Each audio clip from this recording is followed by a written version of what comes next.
কুমিল্লার লালমাই উপজেলা বাগমারা থেকে সরিয়ে ভুসচিতে স্থাপনের দাবির বিরুদ্ধে প্রতিবাদ সভা করেছে এলাকাবাসী।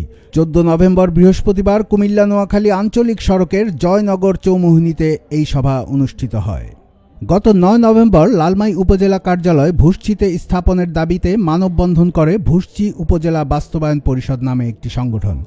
তার প্রতিবাদে আজ এই পাল্টা কর্মসূচির ডাক দেয় লালমাই উপজেলা পূর্ণাঙ্গ বাস্তবায়ন ও ষড়যন্ত্র প্রতিরোধ কমিটি নামের আরেকটি সংগঠন।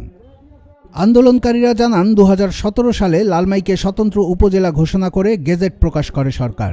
এরপরই বাগমারার ফতেহপুরে উপজেলা কার্যালয়ের জন্য ভূমি অধিগ্রহণ করা হয়।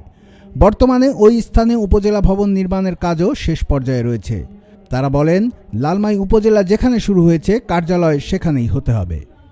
সদর দক্ষিণ উপজেলা কৃষক দলের সাধারণ সম্পাদক আক্তারুজ্জামান রকেটের সভাপতিত্বে সভায় বক্তব্য রাখেন কুমিল্লা দক্ষিণ জেলা যুবদলের যুগ্ম আহ্বায়ক শাহ আলম, সদর দক্ষিণ উপজেলা যুবদল নেতা মহসিন মজুমদার, বিএনপি নেতা অলিউল্লাহ, মনির হোসেন, আবুল বাশার, ওলামা দলের নেতা মাওলানা নোমান, যুবদল নেতা নাসির উদ্দিন প্রমুখ।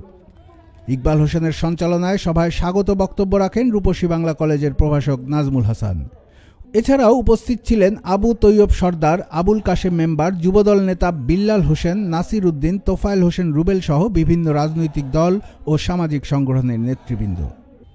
বক্তারা বলেন, 2024 সালে যখন লাকসামকে বিভক্ত করে সদর দক্ষিণ উপজেলা সৃষ্টি হয়, তখন থেকেই এই এলাকার মানুষের দাবি মধ্যবর্তী স্থানে উপজেলা হেডকোয়ার্টার করার জন্য। তারা বলেন, প্রয়োজনে ভুসচিতে আরেকটি উপজেলা করা হোক। লালমাই উপজেলা নিয়ে কোনো ষড়যন্ত্র হলে তা এই এলাকার মানুষ রুখে দেবে।